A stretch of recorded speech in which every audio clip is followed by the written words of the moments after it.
everyone. As you're all coming in, welcome to MFA 5+ Connect. I want everyone feeling good. I want you feeling relaxed. We've got Venessa here. We've got Arne here. They're already dancing. They're already getting into it. Welcome, everyone. Can you put in the chat box where you're from? We'd love to hear where you are from. We've got people from Sydney, Melbourne, Brisbane, Adelaide, and Perth. Please jump into the chat box. Let us know where you are. All right, I want to see a bit of a shimmy. I want everyone feeling energized. You should be getting ready for a great 2 hours. Feeling relaxed, grab that lunch. Can I also do a shout out to anyone from the MFA 5+ committee? Can you just put MFA 5+ next to your name? And any of the mentors who are joining us, please just can you put mentor next to your name? Be massive help for us, thank you. All right, welcome everyone. We want everyone feeling good, relaxed, kind of moving those shoulders around. That's it. Love your work, Linda. That's it. All right. Welcome, everyone. We're so happy to have you here. Put into the chat box where you're from. We'd love to hear from you. We've got everyone dancing, feeling energized, ready to go. All right. We'll give it a few more moments. Love the MFA 5+ committee. Could you just put MFA 5+ after your name? Mentors, can you also put mentor after your name? Welcome, everyone, those last remaining people. We're just going to do a little bit of a shimmy. Come on, everyone here together. I've got 130 of you dancing together, waving your arms, getting ready to rock and roll, energize, reset. Love it. Ness, Anna, perfect. All right. And now I'm going to hand over because I think we've got a decent amount of you all here. So I'm going to stop sharing and hand you over to the lovely Leona. Welcome, everyone. Hi everyone. Looks like we've got quite a few of you here. We had over 300 people sign up to this session, which is amazing. And before we get started, in the spirit of reconciliation, just want to say that we acknowledge the traditional custodians of the country throughout Australia and their connections to land, sea and community. And we pay our respect to elders, past, present and future, and extend that respect to Aboriginal and Torres Strait Islander people today. I'm Leona Irvin, I'm the MFA 5+ Melbourne chairperson. I'm Emily Cook, the MFA 5+ Sydney chair. And I'm Mark Zinsis, part of the Melbourne MFA 5+ committee. And welcome today to MFA 5+ Connect. Before we start, just want to say massive thank you to Facebook and Think Premium Digital. We wouldn't be able to run these sessions without your support. So is my microphone cutting off? I've just received a message. Hopefully you guys can hear me okay. But thank you for your support, Facebook and Think Premium Digital.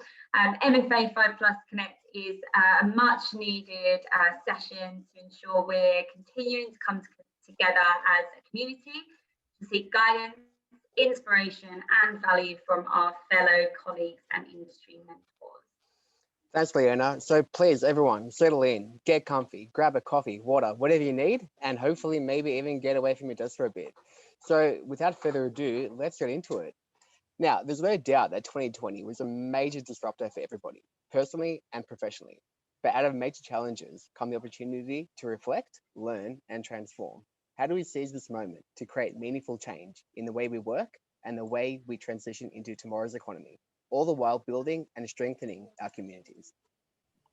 Many of you might know that the 3 key pillars for the MFA 5+ this year is all about mastering 3 key things: care about people and the people around us, collaboration and reconnecting, and courage, career growth and what we do. Today is all about care and collaboration. We are talking about empathy, a key leadership trait for leaders moving forward into the future. So today's session is all about leaders' rite of passage, redefining 2021. Before we kick off, we're going to throw to a poll, and Tani, if you don't mind adding this in, we want to know what leadership and why it's important for leaders to have empathy. We've got here, it is a key element of emotional intelligence. It is a leadership strength as leaders can put themselves in the other person's shoes, and it allows leaders to adapt their leadership style to reflect what their team needs. And we didn't make it too hard for you because we do see that absolutely it is about all of the above here today. So today our agenda, firstly, we've got 2 keynotes. We've got Venessa Hunt, followed by Dr. Arne Rubinstein. We'll then have 30 minutes in a breakout room with our mentors, and we really want you to lean in during that and share your stories. And sorry if you can hear my dog growling at me. This is us being community. Finally, there'll be a Q&A so that Venessa and Dr. Arne can answer those last few questions before we wrap up. So let's kick off. Venessa Hunt is well known to many of us in the industry. She has over 15 years of media industry experience, as well as unmatched expertise in digital media in all of its forms. She's General Manager of Think Premium Digital and a Board Director and Ambassador for Unlimited. Recently, Venessa was Chief Digital Strategy Officer at Group M. So Venessa, over to you. Good morning, everybody, and thank you for the opportunity to join. It's really nice to be able to see so many of your faces that I haven't been able to see in such a long time. So please interact with me on the screen so I don't feel like I'm alone and looking at myself. So if there's any questions as we go along, but it is really lovely to see all of you guys. So for me, 2020 was a pretty rough year, and I'm going to touch on some of those things, but it was a really rough year for all of us. Most of you guys are in agency world, and the agency world is just getting tougher and tougher. So firstly, thank you so much for a very, very tough year last year in the industry. I couldn't be more proud of everything that we pulled together to actually to make it through. So thank you very much. You guys are making a hell of an industry. So often industry events, and usually after quite a few glasses of wine, I get asked a lot of career advice, and usually it's how do you climb the corporate ladder, or as a female leader, what's your advice for other female leaders? And I think a lot of the time I end up giving answers that nobody wants to hear, which is there's no silver bullet and there's no real easy answer, and hard work and all of those great things. But given today that the actual topic is the leaders' rights to passage, I thought that I would share a really super honest answer with you guys that I've never ever shared before. It's going to be really personal to me. So I do have some notes on the screen in case I get lost or start to cry. So hopefully you guys can support me along as we go in this. For those that don't know me, as mentioned before, my name is Venessa Hunt and I am the General Manager of Think Premium Digital. Until January this year, I was actually the Digital Strategy Officer at Group M here in Australia. I only had a couple of days off in between gigs, so I think people get confused in which one I'm doing at the moment, but I have moved over to Think Premium Digital. And that's probably the role that I'm known for the most, was my Group M role. However, a big title like that doesn't tell you the story of who I am. It just tells you about what I do. And like everybody else, there's a big difference between what you see externally in the industry and who I really am on the inside. So starting at the top, here is a few things that you either know about me, or you can find, I think you can find everything about everybody on the internet, but you can find out about me on the internet. I completed my HSC with flying colours. I was a straight A student, which is from anyone that's had to do documentation with me, it's quite hard to believe. I came the top 3 in the class for all of my subjects. I started my career as a real estate agent. Don't hold that against me for those that don't like real estate agents. And I went on to chase the shiny lights of journalism. I joined Australian Associated Press in a sales role. However, my first role in advertising was actually in direct response television and brand funded content.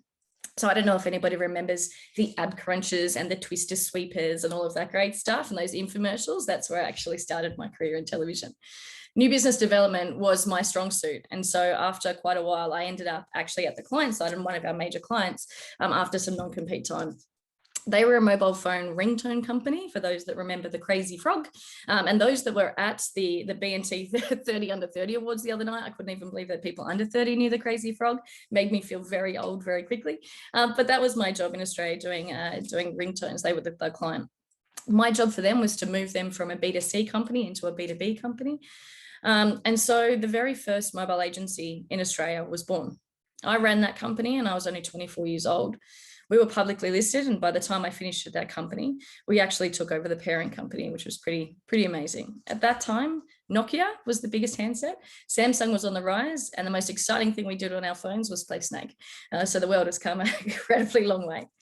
After the iPhone launched, I was lucky enough to actually manage some of the biggest builds of apps in Australia. I built the first app for Channel 10, I built the first app for Channel 11, and I also did some really cool stuff with Toyota, which was at the time we wanted to build this app where you could change the color of the car and spin around, you know, be able to look at the car from all different angles. Being able to do that took me 6 months to build. Now you can do that in about 6 minutes and some pretty easy software, but back then it was pretty hard. My first foray into mobile advertising was actually with that company, where we started to look at short-term projects and how we could turn around things a lot quicker than these big kind of 6-month projects. And we actually launched the first HTML5 ad in Australia, which was, trust me, groundbreaking. You could touch on a banner, a Kit Kat would drop down, and you could swipe open the Kit Kat. I still remember it was the launch of Chunky 3, for anybody that remembers Kit Kat, and the launch of those back in the early 2000s. So I had a great time being able to do that, and did a lot of the really exciting and new things in the industry, being the first to be able to do a lot of stuff. I followed this creative passion. I learned a lot from my developers at the time, started to learn languages, and the tech languages and sales languages, and how to interpret those two things. My passion, though, was to be able to join those two languages together. So often, as you guys would know well, when you're trying to manage either media agencies and creative agencies, technical people, salespeople, they often don't speak the same language. It's like having German and French, and my skill set was being able to turn around and interpret there in the middle for both sides. I became the mobile manager for Nine for a while. I then went over to head up APAC for Exponential as their head of mobile. I went in to be the head of Yahoo, the head of mobile at Yahoo for quite a while. And then I returned back to agency 5.5 years ago, starting at Group M as their head of mobile. At the time, I genuinely believed the rise of mobile and the internet was going to take over all of digital. And I still talk about it often. Mobile is digital and digital is mobile. There was no difference. And so within 12 months, I got a promotion to the head of digital investment, which was pretty exciting. Not exactly coming from head of mobile and then suddenly being the whole head of investment was pretty daunting. I got exactly what I was preaching about. And over the years, the job just kept getting bigger and bigger and bigger. And obviously so did the title. And I finished up this year after 5.5 years with them as the Chief Digital Strategy Officer.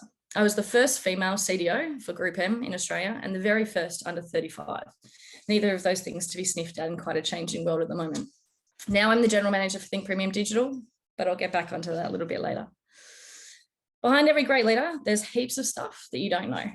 And what we're going to talk about are some pretty sensitive topics. So I want to give everybody a trigger warning for those that are pretty sensitive to those things. For me, here's what you don't know about me and what you can't find on the internet. My parents got divorced when I was 10 months old. I saw my dad every second weekend at best. And by the time I was 6, I watched my mum try and commit suicide multiple times. She had drug and alcohol dependencies. I saw her go into rehab quite a few times, and some of our few family holidays were actually in dry out facilities. She kicked us out when I was 10, my brother and my sister, and we ended up going to live with my dad. My dad lived with his parents, which were my grandparents. So all 6 of us in a 2-bedroom house. It was pretty squishy with 4 of us in the 1 bedroom. So because of that, Dad was working really hard to do an extension on the house. So by the time I was 13, I got my first job being able to help subsidize our school fees. I looked a lot like my mum. My dad didn't really like that very much. And so we never really got along. I moved out of home when I was 17, 2 weeks before the HSC that I still managed to do fairly well on. Didn't take a book with me and did my entire HSC by memory. Now I was out of school. Sorry, I was at school still, and I was doing 3 jobs and paying the rent just to make ends meet. When all my mates went off to schoolies, I went straight to work. There was no time for holidays for me. And a career that I started in real estate, I found it in the local newspaper. Back when you had to find jobs in the newspaper. It was the only person that would take a shot at me when I couldn't even type. When all my mates were out drinking in their late teens and early 20s in the bars, I ended up working them in instead. I was working 7 nights a week, 6 days, just to make ends meet. And there was countless weeks that I just ate loaves of bread and 2-minute noodles. At 21, I was told that it was pretty unlikely I was ever going to have kids. And in my late 20s, I ended up in a really heavy domestic violence relationship. In my mid-30s, my dad told me he wasn't my real dad. So why does any of this stuff actually matter? And why am I telling you? Because my rite to passage as a leader was not taught in the office alone. I learned a lot of things in the office, don't get me wrong, but I believe that leadership doesn't come from a job title or where you work. I believe that leadership comes from within you, that who you are as a leader is a culmination of everything that you've learned up to this point in time. How you treat others, how you support others, and how you lead others is made up of every experience that you've had until this point in time. And for me, I saw a lot more than others by the time I was 13. I learned more about my leadership in my life before I even understood the word of career. It only just took me 30 years to actually admit that. I think I knew deep down that when I grew up, or how I grew up, it would define of who I was going to become as a leader. However, I was so petrified to admit my past to anybody from fear of being judged. I didn't grow up in the right area. I didn't go to the right school. I didn't get the right opportunity to go to the right uni. And I certainly didn't know the right people. And I thought that people would judge me for my ability because of that. And I thought, even worse so, I thought people would pity me. It stayed that way until I got high enough in my career, and I thought that no one could take it away from me anymore, and that nobody could judge that I was actually the best at my job. And when I hit that point in my career, I actually started talking to my really close friends about what my life was like. At this point in time, the partner that I was dating, he didn't even know. Growing up, I felt really alone. I was the only one that was ever going to take care of me, and so I chased a career, always wanting that next job, always wanting that next pay rise, always wanting that next level. But for why and for what? Morality is not new to me, and nor does it scare me. We are all, unfortunately, going to die at some point in time. I just hope for all of us it's no time soon. But once I found out the kids were a pretty unlikely option for me, my legacy was my only focus. If I couldn't have a family to leave behind in this world, then what was I going to leave behind? And how was I going to be remembered? And who was even going to care? A younger version of me really believed that my career would be it, that change in the advertising and media world was going to be enough, that making up by all those fancy titles and all those fancy promotions, that would be my legacy. And that somehow I could prove to kids that grew up like me that you could do anything you wanted to do, and you could be anything you wanted to be, and that your past did not define you. Only very recently, a very wise man said to me, "Why would you hide who you are and when you're from? You should be incredibly proud of it. And take a look in the mirror, lady." It was only when I stood back and I could see what he saw that the whole of me was better than the sum of those broken parts. That as a leader, I owed it to my team and to my friends to turn up as truly me. I was headed straight for burnout, not because of my current job, but because I'd never actually stopped working, not once since I was a 13-year-old, trying to subsidize those school costs. Always chasing those shiny new titles. Nothing was ever good enough, and there was absolutely no time to stop. There's a lot of talk about burnout in the industry right now. And job burnout is a special type of work-related stress. It's both physical and emotional, and incredibly exhausting. It involves a sense of reduced accomplishment and a loss of personal identity. And this is exactly where I was. I don't know if you guys have ever seen the checklist for burnout, but it goes something like this. Have you ever become cynical or critical at work? Have you had to drag yourself to work and having trouble getting started? Do you lack the energy to be consistently productive? Find it hard to concentrate? Lack satisfaction from your achievements? Feel disillusioned about your job? Using food, drugs, or alcohol to feel better, or simply not to feel at all? Having trouble sleeping? Or having unexplained headaches and stomach problems? And like every ad, I was sitting there being like, yes, that's me, that's me, that's me, that's me. When I became Chief Digital Strategy Officer, or CDSO, I made it as high in the industry as I was possibly going to go, at least for a couple of years. I was controlling the biggest amount of digital spend in Australia. But why didn't that feel like success to me? It was all that I'd ever dreamed of. You know that picture when you're climbing up a mountain and you stick the flag in the top and it's like you felt like you've conquered something and you turn around with that big smile on your face? Why didn't it feel like that to me when this is what I was fighting for such a long time? There's an amazing book, if you haven't read it, by David Brooks. It's called The Second Mountain. Highly recommend it, so chuck it on the list for anybody, and if we can pop that in the chat. So it's David Brooks, The Second Mountain. Effectively, it's about how mainstream culture teaches us as human beings to pursue money, power, and fame, and that these are the foundations of the legacy of who we are. But at some point in our life, we might discover that we're not interested in those things anymore. We might look for intimacy, devotion, responsibility, commitment. And it's in that point in life that you've moved on to your second mountain. Usually you're pushed there by things like a change in family or vocation, philosophy, or community. But for me, why I started my second mountain was that burnout. I was standing at the top of that first mountain and I was not getting the fulfillment that I had hoped for. I want to be incredibly clear. I love our industry. I love agency life, and I still love Group M. In fact, I miss it all the time, so much like family to me. But it was taking a shift of what success looked like. It wasn't about changing my job. You can be in exactly the same job. For me, I just needed to shift my perception. So I had to change my views on what success looked like. It could no longer be defined of those step-ups or promotions alone. But with this, it also came with reframing what I was afraid of in my career. If you redefine success, you must always redefine what failure looks like too.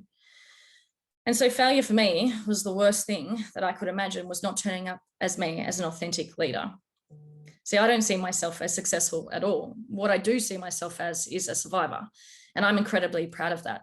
I've achieved a lot with a less than optional circumstances of growing up. And the way that I see it, I've achieved a lot because of the way that I grew up. So here are my very hard 5 truths for leadership. Number 1, everybody has a story. By the very definition of us being individuals and us all having different lives, we have a different rites of passage as leaders. There is no better or worse story than anybody else's. There's no right story, there's no wrong story, there's only your story. So the first rule of leadership must be to accept your own story and appreciate that those around you also have a story too. In order to lead, you must give space for others' stories to surface, and you must embrace your own. Number 2, creative comes from uncertainty. Certainty is the enemy of growth. If you know something for certain and you do not entertain the idea that you could learn anything else, or maybe even, heaven forbid, in our industry, we're wrong, growth stops. Often for me in my life, I've been best in my career when I've been the most uncertain in my life. I was open to bigger and wider possibilities. I reframed my thinking from being scared of uncertainty because it felt like a lack of control, to being in a space of endless opportunity. There is a great saying, a man that thinks he knows everything, learns nothing. It's also really important to know and appreciate that creative solutions can come from really shitty experiences. From what I've seen, someone that has to figure out where they're going to eat and where they're going to sleep tonight is a hell of a lot better at problem solving skills than anything we're ever going to learn in a book. Number 3, pain is growth. More often than not, pain builds our resilience. It makes us stronger, it makes us grounded. When we lose things, we learn to appreciate the things we have, the people we have, and the teams we have. I don't advise going looking for pain, but I wouldn't be afraid or pretend not to feel it at all. As leaders, we need to use our pain to bring empathy, compassion, honesty, and bring it into your leadership. We are all human, and you can learn a lot from people you don't want to be like, rather than the people that you do want to be like. I'm sure that we've all had a boss, a friend, a partner in our lives, and we've thought, I wouldn't lead. If I was them, I wouldn't lead like that. Or if I was them, I wouldn't treat somebody like that. Or if I was them, I wouldn't let somebody down like that.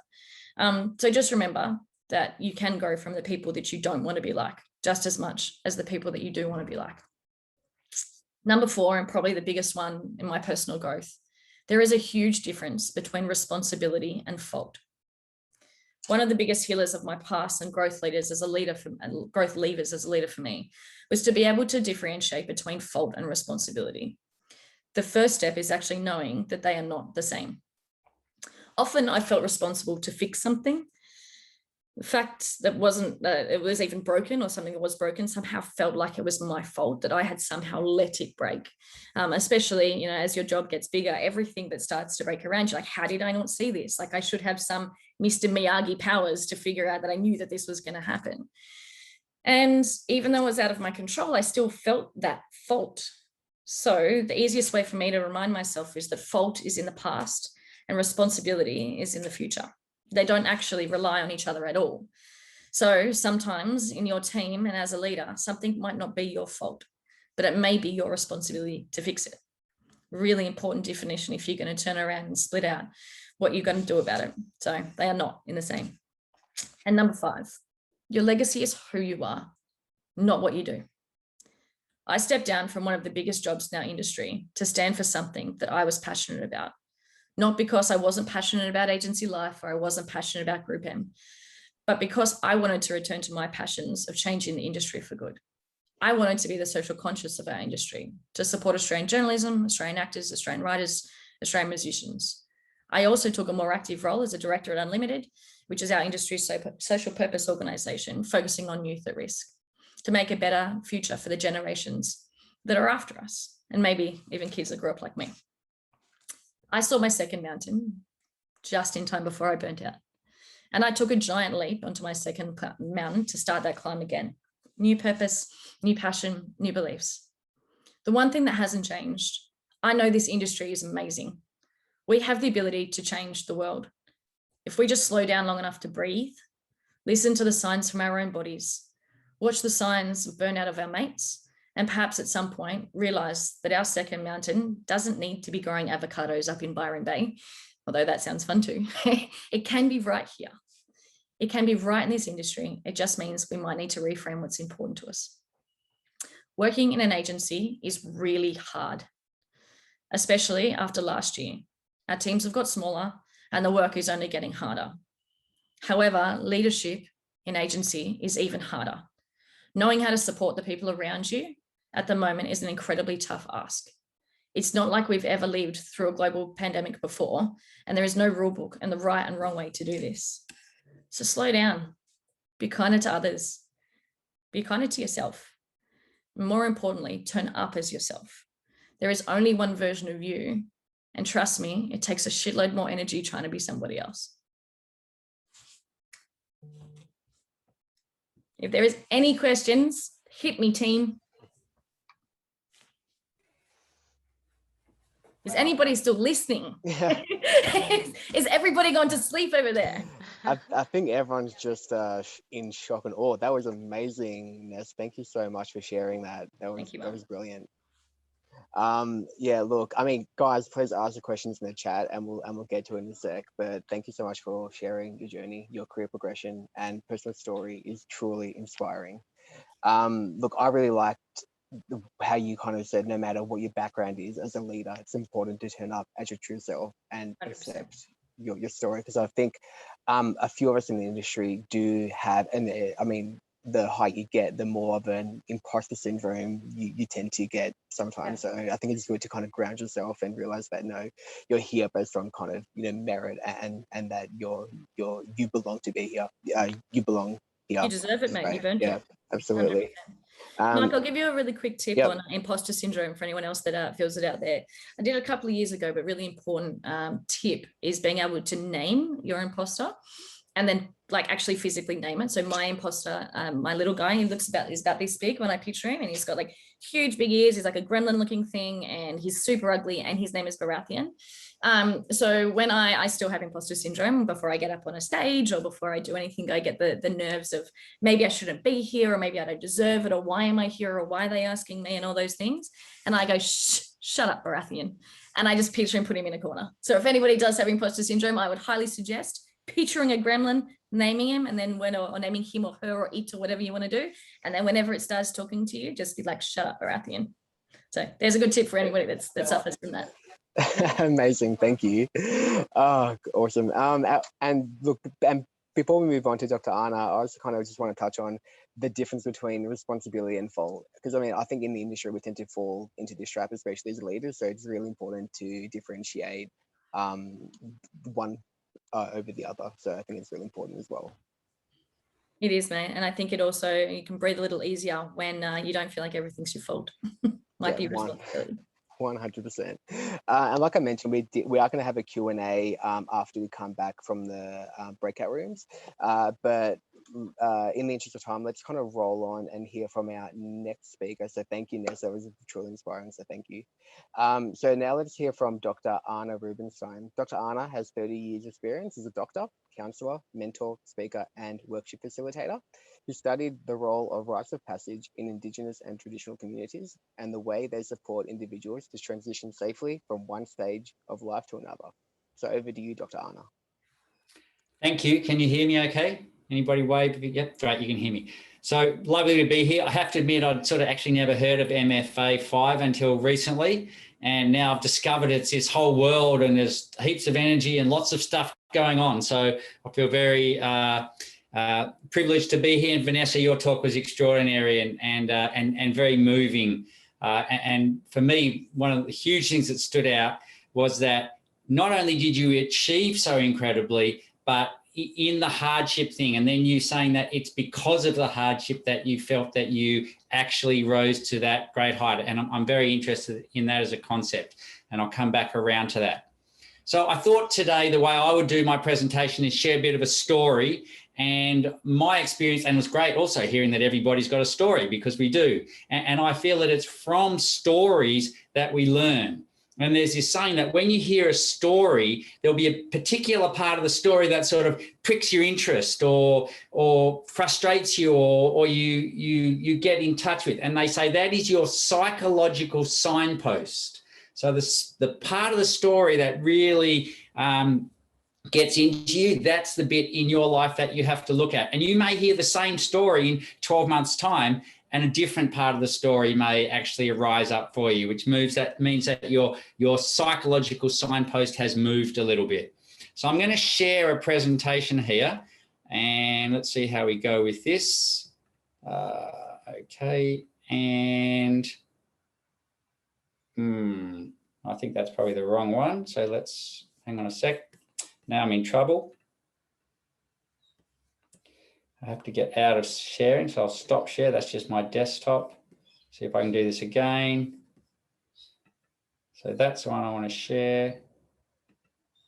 Okay. Whew.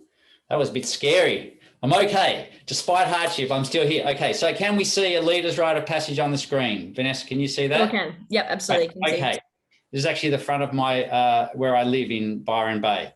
And I actually started my career as a doctor, and I did a few years in general practice, and then I did 15 years as an emergency medical doctor, which is a very, very interesting place to work and quite extraordinary. And one of the things I noticed was what I call the overrepresentation of teenagers coming through the emergency medical department. And I started looking for patterns, and I noticed that there were a lot of boys coming in who'd done really stupid things. So this particular picture is of a 15-year-old boy who decided to steal his father's car and go for a joyride with some of his mates. And actually that went okay. So then he said to one of his mates, okay, you drive, I'm going to surf on the roof. Then he came and met me. And I just saw time after time, boys and sometimes girls who had used wheels, jumping, all these sorts of things and injured themselves. And unfortunately, I also worked during schoolies at Byron Bay in the emergency medical department. And I saw many, many girls coming through who had gotten drunk or taken drugs or something, and then gotten into a situation that was really quite disastrous for them. And I used to say to the girls, you know, did you know before you did this? Was there a voice inside you saying that this was not a good idea? And very, very commonly, the girls would say yes. There was actually a voice, but for whatever reason, they didn't listen to it. And I would say to the boys, you know, did you know before you did whatever it was that it was not a good idea, that it was not going to work out well? And most commonly, the boys would look at me and they'd go, no, we didn't even think about it. And I sort of, you know, I found all of this very interesting, and I started trying to see if I could work out what was going on. And eventually I came to the conclusion that the teenagers who were coming in droves through my medical department, my emergency department, were actually trying to do something to make them feel like adults, to make themselves feel like they were grown up. And whether it was with cars or facing death or sex or drugs or whatever it was actually an attempt at creating their own initiation, their own rite of passage to move up into the adult world. But because it was unfacilitated and unsupported and unplanned, often it was disastrous. And I ended up actually leaving my career as a medical doctor, and I started working first of all with boys and doing mentoring and setting up rites of passage. And then we started working also with girls, and we have set up programs in community and schools in about 50 different places around Australia and over 30 places globally in the last 25 years, and now had more than 300,000 people come through our programs. And what I want to talk to you about today is what is a rite of passage and how is it relevant to all of us, and how does it tie into 21st century leadership? I personally have some great concerns about the leadership that we are being modelled, definitely at the highest levels. When I look at the leaders in government, when I look at the leaders in big business, when I look at what we're seeing in the media, I have some great concerns about leadership. And I'm interested in what's going on and how we can potentially change that. And when I've studied leadership over the generations, it appears that the very earliest forms of leadership were completely power-based. If I was the most powerful person in a clan or the kingdom, I could force people to work for me. And if they died or if something happened to them, it didn't matter because they were expendable. And then as we moved along, it became more of setting up structures. If you think about the Ford car company, where they had the first production lines, and leadership was about running that and getting enough people to work there and being able to do more than we could have done if we didn't have those sorts of production lines. And then leadership moved more into management and structure, and then leadership moved more from there into a position where we actually looked at what were the potential strengths that we needed in our team. And I think that leadership has actually gone another level now, or I hope it is, which is, I think that good 21st century leadership, a big part of it is helping people thrive. So imagine if, as a leader, those who are working for you, or even as a leader of yourself, the aim is to actually thrive. And as a doctor and in my role, I've looked a lot at, what does it take for people to thrive? We all hear the word, but what are the conditions under which people will thrive? And there are a number of things which I'm going to name. And the first is people need a sense of belonging, that they want to feel like they're part of something. And when people feel like they are part of something, and they are within a group or a team or a community, they're much more likely to thrive. The second thing is people need to feel safe. And I suppose that makes sense. If you're not safe, it's very hard to thrive. I think in Australia, well, I'd like to think generally we're physically safe, but obviously not everybody is. But there's another form of not safe that has come in, especially with young people, which is the cyberbullying and the online sort of problems. And it's not only in children, it extends up into adults as well. So that's the second thing that people need to thrive. The third thing they need is people need to be seen. We are all different. Each one of you is different. Each one of you will have your own unique gifts, talents, genius, and spirit. And when people are seen and respected and loved for their innate gifts and their genius and their spirit, they're much more likely to thrive than if they're trying to be someone who they're not. And, I love that Venessa's already sort of, spoken to about 3/4 of my talk, but in a different way. And I actually feel the most powerful things are when from different angles, you find you're saying the same thing. And so this idea that each person is different, and when we can bring out what is in them, that is when they're going to thrive. And then the next thing that people need to thrive is they need, there are key skills that we need. And those skills will change over time. Now, I was recently at the National University of Singapore, and they did a huge research project around, it's called the Future Ready Report. And it's around what employers are looking for in their employees. And it used to be, especially at graduate level, that they were interested in the marks that people got and they wanted the cleverest person in the room. And that has fundamentally changed. And I think this is very interesting for all of us working in any industry, that what came out of this report from the National University of Singapore was that there are key 21st century life skills. And the absolute first life skill that employers are looking for is resilience, the ability to come back from adversity. And, we can learn resilience by, going through hard times. But is it possible that we can actually bring genuine resilience training into our schools, into our workplaces, actually setting tasks where we fail, and the process doesn't start until we fail, and then we go from there. So resilience is a key 21st century life skill. Adaptability. In a world that is changing so quickly, Makes sense that we need to be adaptable. And this has been very interesting in COVID. Those who were able to adapt did well. Those who couldn't and wanted everything to be as it was have struggled. Creativity. I love that creativity gets a Guernsey. The people who are creative are going to do well. And curiosity. Emotional intelligence. And what we're actually describing here, and finally a growth mindset, these are the human skills: resilience, adaptability, creativity, curiosity, emotional intelligence, growth mindset. These are the human skills. And with the rise in artificial intelligence, all the stuff that is knowledge-based will be on our iPhones. It already is. And so anything that computers can do, they will do.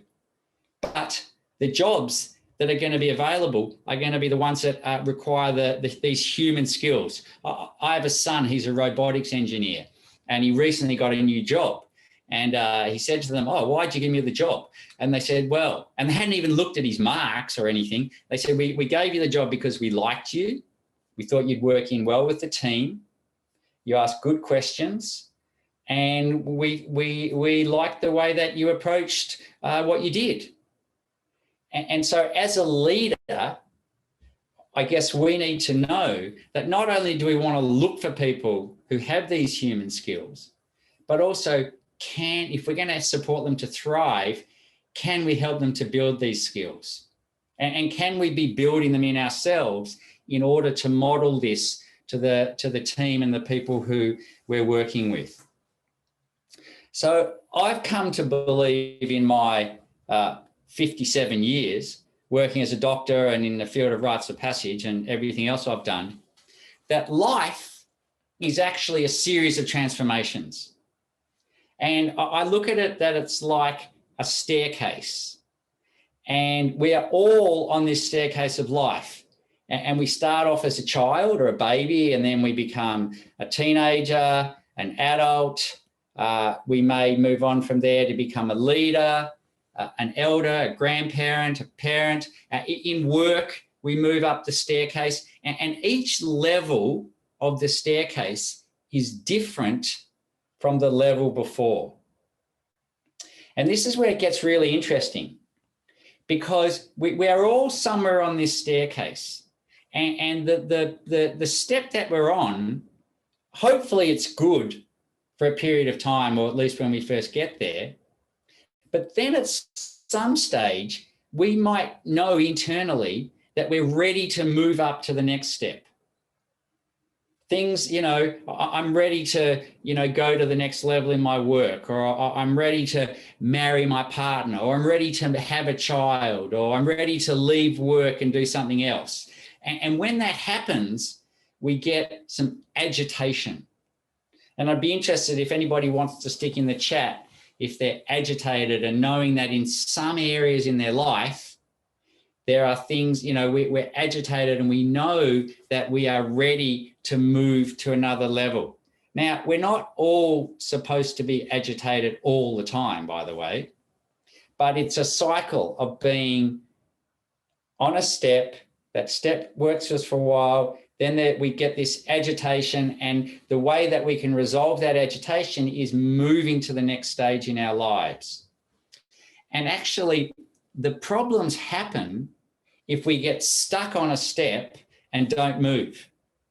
So my first work was with boys, and I wrote a model about boy behavior. So if we imagine an 8, 10-year-old boy, an 8 or 10-year-old boy thinks he's the center of the universe. It's all about him. Look at me, look at me. He wants power and as much as he can get. He doesn't take any responsibility for his actions, and he can never be wrong. And he wants a mother. Now, that's fine and normal in an 8, 10-year-old boy. But if that boy doesn't move to the next step and ends up a 30, 40-year-old in charge of a company or in charge of a country and still thinks he's the center of the universe, still won't take any responsibility for his actions, still just wants power, and he's looking for a mother or treats all women as if they're there just to service him, that's going to be a big problem. And some of the women listening here may have even met some men who still act like boys. And I had this major concern that we actually live in a world that's very much run by boys. And when we look at the model of a healthy man, it's more around, I'm part of a community. And if I have power, it's for sharing and supporting other people around me. I'm responsible and I'm accountable for my actions. If something doesn't work, I need to manage that and deal with it. And I'm not looking for a mother, I'm looking for relationships. And whether that relationship is with a woman, a man, doesn't matter, but I'm looking for a real relationship. And there's a model around the difference between girls and women. And what we find a lot is with girls, external validation is incredibly important. And hopefully with women, our validation comes from within. And another one is that girls think only about themselves or only about others. Whereas hopefully as women, it's about balancing care of self and care of others. So my work has been about finding ways that we can support teenagers to become healthy young adults and understand the shift, but also to support adults to become leaders and to support leaders to become elders, and ways that we can move through these transition moments in our lives. And that is where rites of passage come in.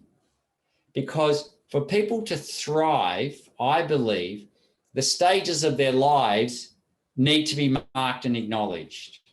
And the way that has been done for tens of thousands of years in Indigenous communities around the world is through rites of passage.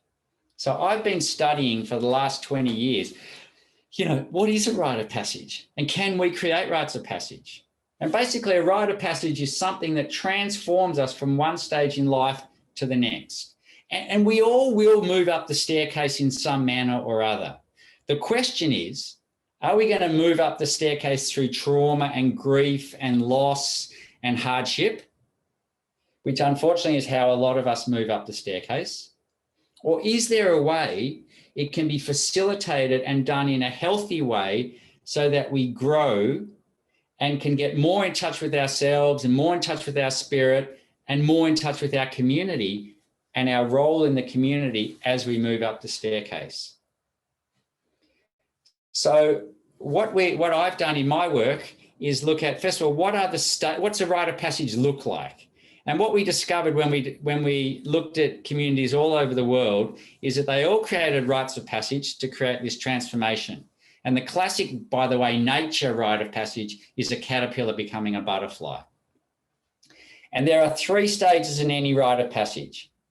And the first is a separation from your day-to-day life. It's very hard to go through your rite of passage when you're sitting at your desk working, answering emails or, whatever else you're doing. So people would normally go away or be taken away to go through their rite of passage.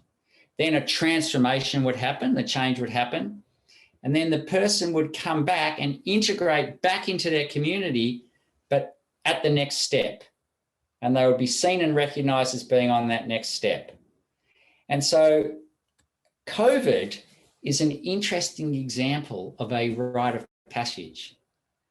And there's no doubt in COVID, we were separated from our normal day-to-day lives. We couldn't go to work. We couldn't see people. We couldn't go on holidays. We couldn't use public transport. So many things changed. We definitely went through a transformation. We've all changed because of COVID. And now we're in that process of integrating back into the community. I guess the big question is, will we come back from COVID having learnt and grown, being more loving and being more connected, or will we come back with more wounds and things that we need to resolve? And there will be a mix. And some people will be more of one and some people will be more of others. And definitely you've seen it in the business world. There are some businesses and industries that really thrived, some that pivoted and did well, and some that also really struggled. So if we're going to go through this transformation, the next thing that I studied was what are the elements to make a transformation work well? What creates a healthy transformation in a rite of passage? And I've identified 4 things that are always present in the transformation stage of a rite of passage. And the first is the sharing of stories. So in the same way that Venessa said that every person has a story and that there are many stories, in a rite of passage, people would share their stories. And they would share their stories, first of all, as a way of building community, creating belonging, which is one of those key elements to thrive, but also as a way of passing on wisdom and knowledge. So when Venessa shares her story, we gain wisdom and knowledge just from listening to it. We also get empathy, and we all fall in love with Venessa because she tells us such a beautiful story from her heart. So we feel a sense of belonging with her. And so stories have been shared for thousands of years in Indigenous communities. And unfortunately, what I see is there's a lot of, oh, I don't share my story. My private life is private. What's going on is private. And I put on his face that says that everything's okay. And there's more and more research coming out that is actually quite a disastrous approach to life and creates lots of, problems down the road. So sharing stories is always part of a rite of passage. The next thing that's always part of a rite of passage is there are always challenges. And once again, Venessa talked about how she grew because of her challenges. And so if we can create appropriate challenges, or if we can recognize the challenges that are happening in our lives, they also create opportunities. So for example, one of the challenges in COVID was, we had to spend time at home, we couldn't travel, but it also gave us an opportunity to reflect on some of the madness that was in our lives. I spent 6 or 9 months traveling.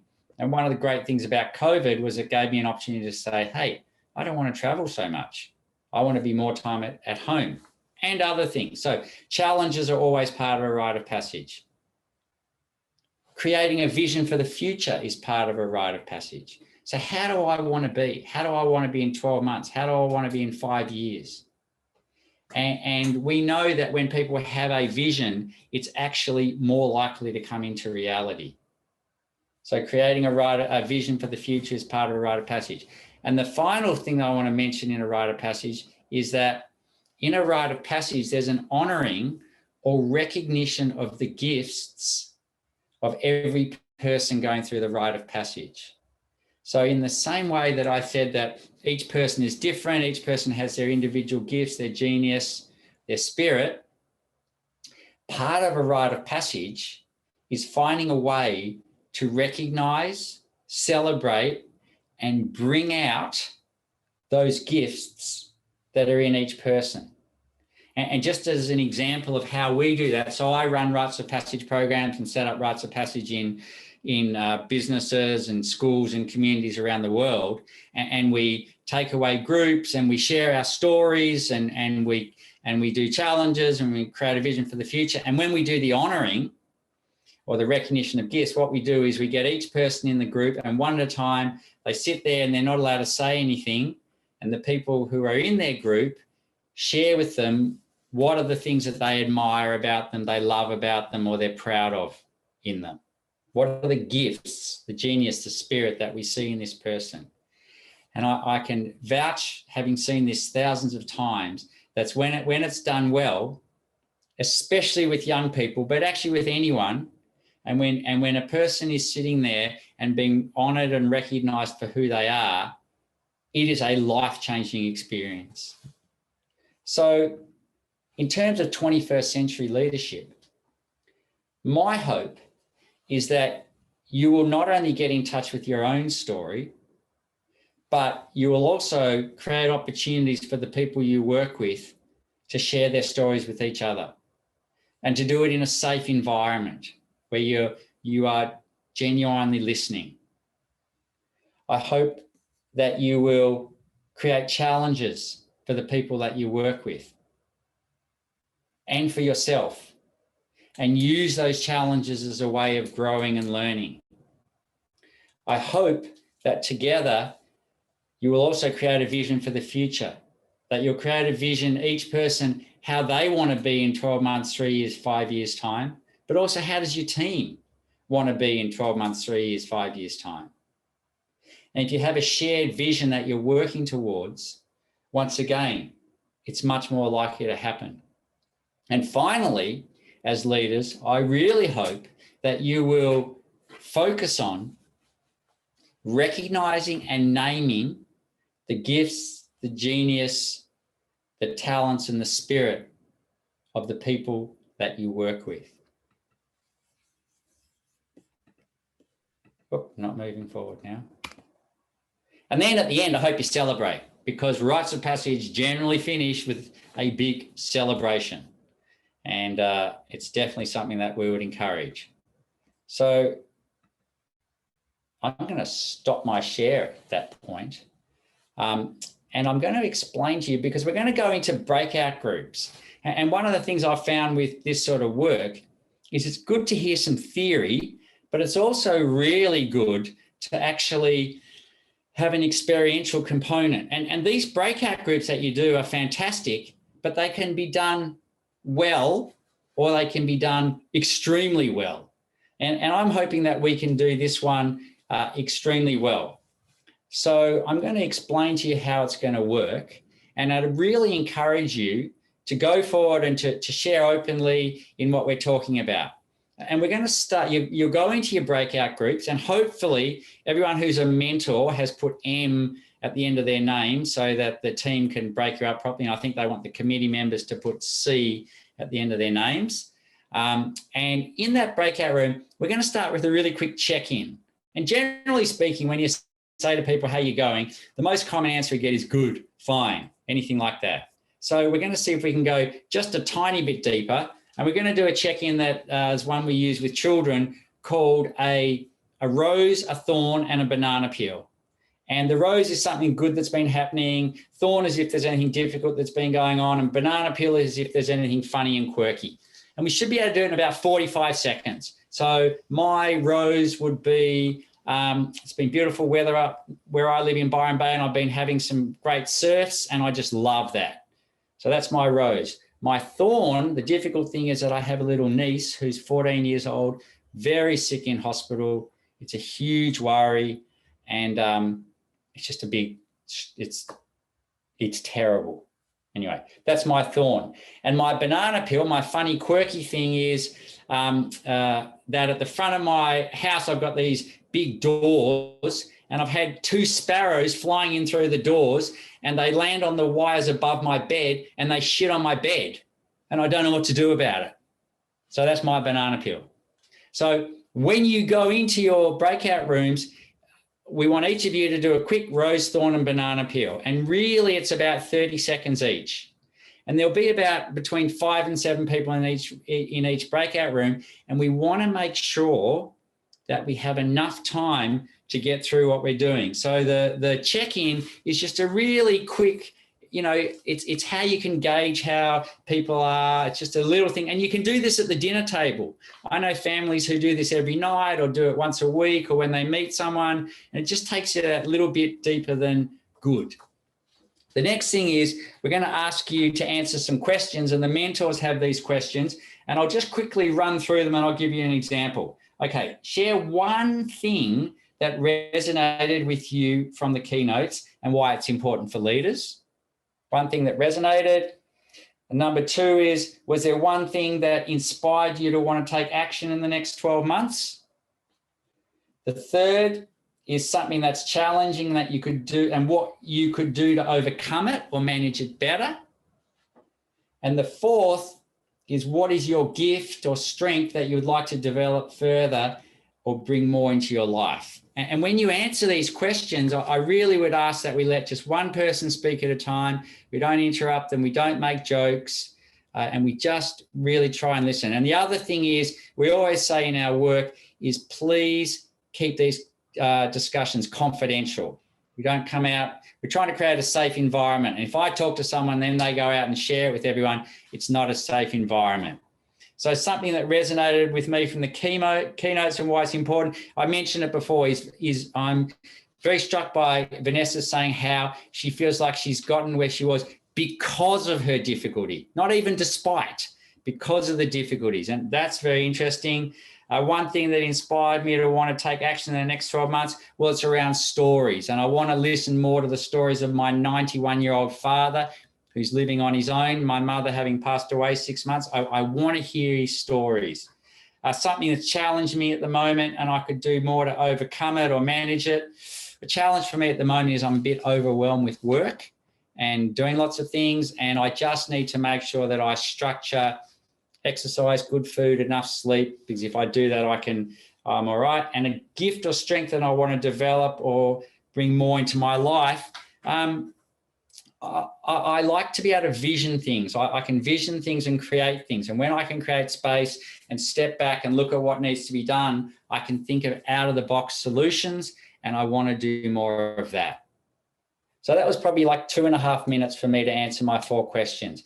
And my hope is that everybody in the next half an hour in the breakout room will be able to speak to the rose thorn and banana peel and answer those questions. So that's my talk today. Thank you for having me. I will see you in the questions, and in the breakout groups, I would say, please take care and take risk. Amazing. Thank you, Arne. Incredibly passionate conversation that you brought to us today. I have written about 5 pages of notes that is all scribbled throughout here. So I can't wait to get to the breakout rooms, as you said, to discuss with a smaller group as well. So a massive thank you.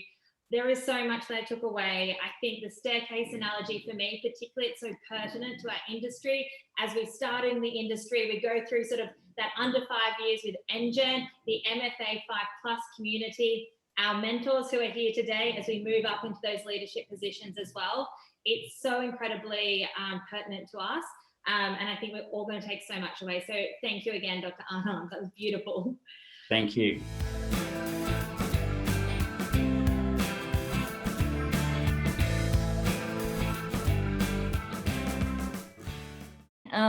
So the question for me was, how did I figure out that I was burning out? And when was it that I really kind of figured it out? So the first thing is, I think I've been burning out forever. So it wasn't an industry or this job thing for me. It's the number one thing. And the number 2 thing is I didn't realize it. So it's a really good question, Em, around kind of how did I realize it in myself? I didn't. I had friends of mine call me out on it, where, I started to kind of go, hang on a minute. This doesn't feel right, and I don't feel the same. And when people were going like, I don't know how you do it, I don't know how you run very fast, I don't know how you, like how are you keeping up with all this stuff? And I was like, oh, it's just normal. And the more kind of people were honest with me around like, you got to slow down, this is crazy and unsustainable. Also, I probably first started feeling it about 35, when 35 for me, I felt really young and really old at the same time. It was one of those kind of strange points in my life where 35, over 35 still feels really young, but when you're sitting in 35, somehow you kind of feel like it's like that kind of midlife crisis. I called it my quarter life crisis was catching up on me. And I was like, I can't run this hard forever. So it was kind of a combination for me about doing it for so long, and then really kind of going, if I don't stop now, I'm not going to make 50. And starting to see some of the kind of stuff that was happening in my own personal life, as in my health and sleep and all of that kind of stuff, that I couldn't lie anymore to myself and be like, I've totally got this. I had to be like, I don't have this and I need to change, and I can't maintain this speed forever. So some really, really great men, guys around me, that some really, really great friends who supported me and putting it out, but also supported me and said, whatever happens, we'll be here to catch you. And I think, Arne's point before around belonging, I've got a really big village around me, and I have in our industry that I rely on all the time. So, when they're starting to call it out to me and I'm going, oh shit, yep, you're probably right, it's time for me to take a holiday or take a break, it was time for me to actually have a good chat to myself. So hopefully that helps. Thank you. Mark, do you want to jump in with another question? Absolutely, thank you. Look, there's been a lot of discussion around the second mountain concept, Ness, and kind of, I think everyone's going to do a lot of research and more reading around that after we leave this session. But a lot of discussion has been around kind of how to realize when it's time to move on and conquer your second mountain, and also conversely, how do you stop yourself from falling back to the first mountain. So can you elaborate on that a bit more? Yeah, sure. So for me, it was getting to the top of my career and realizing it wasn't how I felt it, or how I thought it would feel. And that's because I realized that I wasn't really craving the top of the mountain. I was craving something else. So for me, that was that point in time. But it can be really different for lots of people. So for example, it could be different for you because your life has changed, got married, had a baby, moved house, whatever. There might be something that's reset your priorities a little bit, that whatever you thought you were chasing is that kind of shift mark. So that's kind of the concept of moving to a second mountain. The second one, your second point is, how do you stop yourself from falling back? I don't look at it like a falling back. I'm going to draw a terrible picture and hopefully you guys can see some of it. But effectively, I'll make sure I hold up to the screen in a second. But effectively, your first mountain does this, and then you do that. You see my terrible drawing? So this is your first mountain, right? So if you fall back from here, you're not going anywhere. It's not like you're falling off a mountain. You know what I mean? Like there's no risk in going, oh shit, I've got to jump off this mountain onto another mountain. It's literally just like, I've got to the top of that bit and now I'm going to start again on my next. Does anyone actually, and just a couple of nods, does anyone actually hike or has done any mountain climbing before? Yeah, a couple. So it's that sort of thought process where you kind of, you get to the top of that ridge, right? And you look at it and you go, fuck, there's another one over there. Same sort of thing. So it's not falling off a mountain. It's just getting onto that second peak. Right. Thanks, Doctor.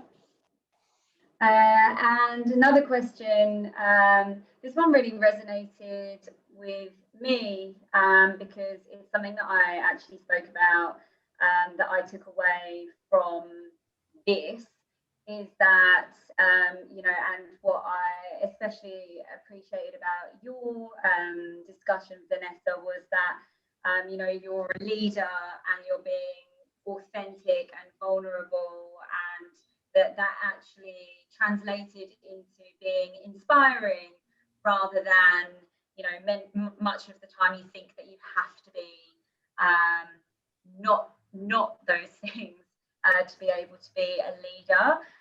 So this question's coming from Michael, who said, we talked a lot about stepping into leadership role whilst remaining authentic. How do you approach authority whilst remaining authentic and not coming across arrogant? And second to that, what tips would you have for understanding your self-image and integrating that into your professional image? I'll pass over to you first, Venessa, and then perhaps Dr. Arne would love to hear from you as well. So my thought process is there's two very different things between being a manager and being a leader. And you don't have to be a manager to be a leader. And just because you're a manager doesn't mean you are one. So really, really interesting to make sure that you define the difference between leadership and management. So authority tends to come with management, if I'm honest. It's that kind of your boss and, there's the old hierarchy, Dr. Arne has already talked about it, but the non-21st century version of leadership and what we think leadership used to be like. You hit them over the head with a stick, I think was their sort of comment, and hope that people do what you tell them to do. Leadership is the opposite. Leadership is when people choose to follow you. So it has nothing to do with your hierarchy. It has nothing to do with your job title. It's people choosing to follow you. And so for me, the question I think you need to ask is, why are you a leader? As in, why is it that your team's following you? And are they following you because you're telling them to out of fear? That's management. Or are they following you because they actually care and believe in you? And I think that's leadership. So if you try and separate the two really clearly in your minds, then I think some of those things become a little bit easier, because you can't be, just because you're vulnerable doesn't mean that you don't still have to have authority sometimes in your team, right? So that doesn't stop. It just means you need to do it in a different way. And being vulnerable and being authentic doesn't mean that stops. So for me, being authentic is still being authoritative. That's part of my personality, but that might not be for anybody else. So, that's I don't think that they're mutually exclusive. And then how do I make sure that I'm still seen as a leader in the industry? Trust me, I didn't really think of that. I just kind of hoped that I'd done enough in my career already to not lose it. So, there's a lot of reasons that I have the job that I do, especially in the, when I was more of a specialist, I'd had lots of years of experience, and, it was very much the things that I knew. And then, as I got older and managed bigger teams, and I shouldn't say older because that's not fair, as I spend more time in the industry, And I had bigger teams and my circle of influence was bigger. It wasn't necessarily about the things that I knew. It was more about how, we needed to grow as a company and who people were going to follow. So again, different for different things, but, taking the risk, let's say, which I felt it was a huge risk, being able to turn around and talk about myself in a very different way. I didn't even think about the consequences. I thought about the cost of inaction and who was I letting down by not being my authentic self rather than the risks of being my authentic self. I don't know if that helps. Thank you. Dr. Arne? I'm not sure if I'm exactly answering the question, but I've always found leadership very challenging. And at 25 years of age, I was in charge of accident emergency departments, in sort of far-flung parts of Australia where I was the only doctor on, and I might have one nurse or even a student nurse with me, and people would be brought in from farm accidents or car accidents, and these were life and death situations. And that one of the things I've learned is that the more sort of urgent the situation, the more I have had to be prepared to step up and make decisions. But then as we get into more familiar situations, that we can flatten the leadership a lot. So I think that leadership changes over time and according to the state of the and stage of the whoever it is that I'm working with. But I've always tried to default back to two things. And one is being authentic in who I am, including when I'm struggling. And the other is leading by example. And I think I'm happy that those two things seem to have served me well. I made a big decision to leave a medical career before I'd actually made a decent amount of money out of it and go into rites of passage, which is, my parents were horrified. What's this rites of passage stuff? And, it's an unknown industry. But I knew at the time I had a window of opportunity to leave, and I could see how rites of passage were changing people's lives, and I was quite frustrated with the medical system. And so there's no book that I had read that showed me that, this was an opportunity or a time that I should move. But I felt that calling inside me, and I knew that it was the thing to do, and I knew that it was time. So I guess I've always trusted that inner voice. And generally speaking, that's worked well for me. And I've always, that check-in that we do, we did at the Rose, the Thorn and the Banana Peel. Every meeting I start, whether it's people I know or I don't know, I like to do a check-in. And I find that we can be leaders, and along the way we can be building community all over the place. So that's sort of some of the stuff that I work with. Thank you, Dr. Arne, and really appreciate both yours and Nessa's responses back to the Q&A. Guys, there was so many questions. We so appreciate it. What we're going to do is we're going to collate the list of questions, and Ness and Dr. Arne as well have already told us that they're more than happy to go through and respond to those. So we'll be absolutely doing that and sending through those responses as well at the end of these sessions. So again, thank you so much for being engaged and putting those questions into the chat. Before we wrap up and start to finish up, I do want to ask Ness you first, and then Dr. Arne, the one key takeout for everyone listening here to take away and kickstart their afternoon with. So the one for me is, don't wait until you're my age to admit who you really are. Start a little earlier, and then hopefully in your career, it'll actually do you more than it'll do me.